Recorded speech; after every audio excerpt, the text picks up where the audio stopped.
आजच्या महापरिनिर्वाण दिनानिमित्त उपस्थित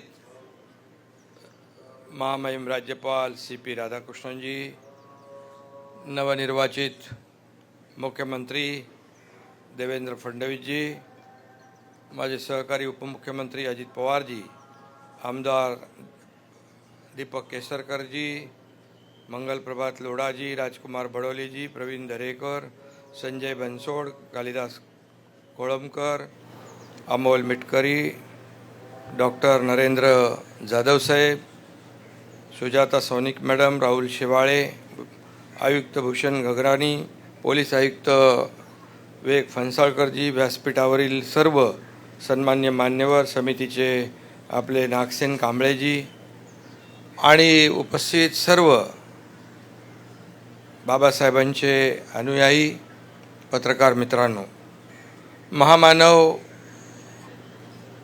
आणि भारतीय राज्यघटनेचे शिल्पकार डॉक्टर बाबासाहेब आंबेडकर यांना महापरिनिर्वाण दिनानिमित्त मी विनम्र अभिवादन करतो।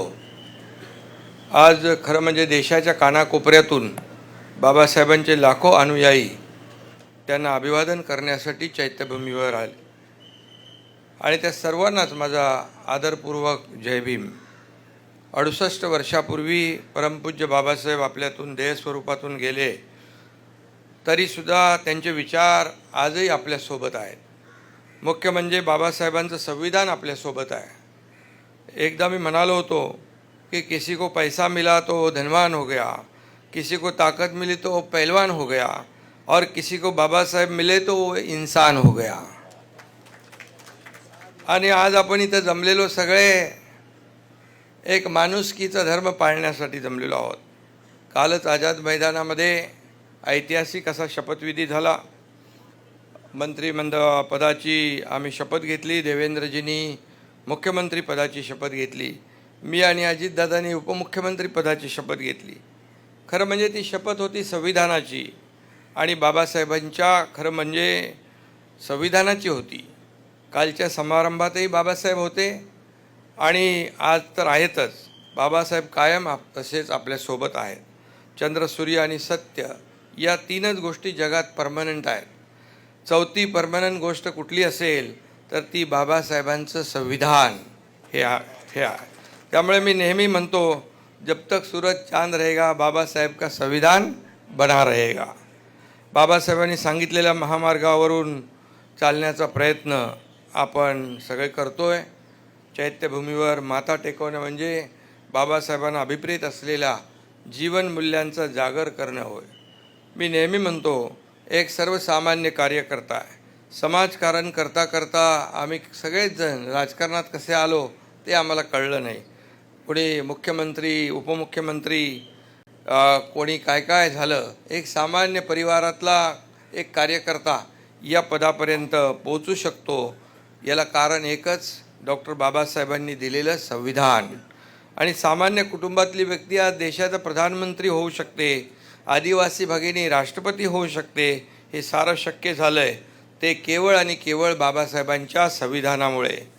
आणि म्हणूनच बाबासाहेबांचं संविधान नेहमी सत्ताधाऱ्यांना जागं ठेवतं, झोपू देत नाही। आणि म्हणून आम्ही सतत जागृत राहून काम करत राहिलो।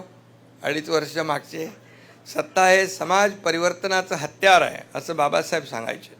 तेच तत्त्व स्वीकारून आम्ही सत्तेचा वापर गोरगरिबांच्या जीवनामध्ये परिवर्तन घडवण्यासाठी केला आणि बाबासाहेबांनी आपल्या ज्ञानाचा वापर तळागाळातील लोकांना, दुर्बलांना सशक्त करण्यासाठी केला।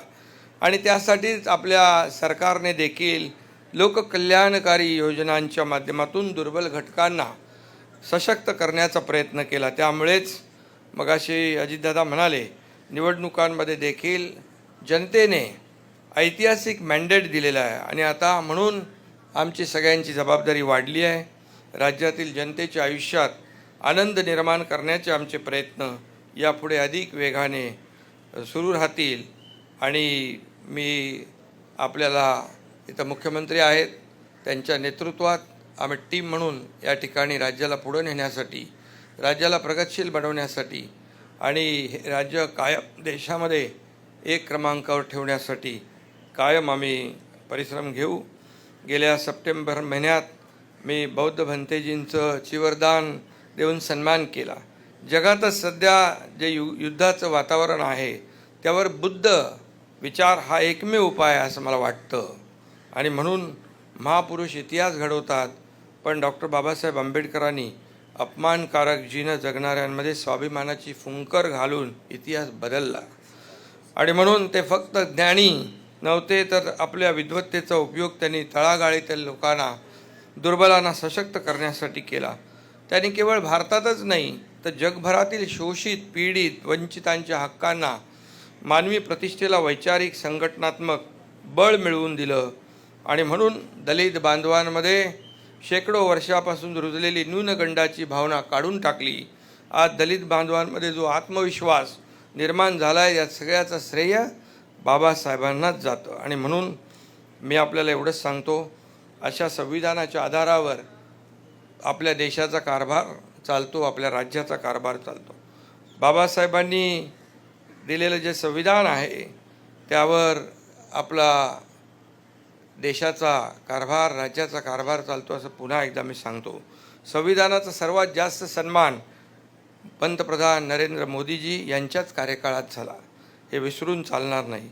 आणि म्हणून इथे आपण हिंदू मिल परिसरात भारतरत्न डॉक्टर बाबासाहेब आंबेडकर यांच्या आंतरराष्ट्रीय दर्जाचं, जगाला हेवा वाटावा असं भव्य स्मारक आपण उभं करतो आहे. त्यांचे विचार जागृत ठेवण्यासाठी, पुढच्या पिढीपर्यंत पोहोचवण्यासाठी कुठंही आम्ही कमी पडणार नाही.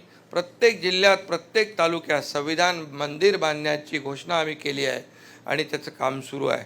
आज महापरिनिर्वाण दिनी संविधानाला अभिप्रेत असलेलं कल्याणकारी राज्य उभं करण्याचा संकल्प या ठिकाणी मुख्यमंत्री महोदयांच्या नेतृत्वात या ठिकाणी आम्ही सुरू करतो. पुन्हा एकदा डॉक्टर बाबासाहेब आंबेडकर यांच्या पवित्र स्मृतीला विनम्र अभिवादन करतो आणि भीमसैनिकांच्या महासागरासमोर नतमस्तक होतो. धन्यवाद. जय हिंद, जय महाराष्ट्र, जय भीम. देश विदेशातील प्रत्येक घडामोडींचे लाईव्ह अपडेट मिळवण्यासाठी आता साम टीव्हीच्या सर्व सोशल मीडिया प्लॅटफॉर्मला लाईक, फॉलो आणि सबस्क्राईब करा. तसंच सर्व नोटिफिकेशनसाठी बेल आयकॉन प्रेस करायला विसरू नका.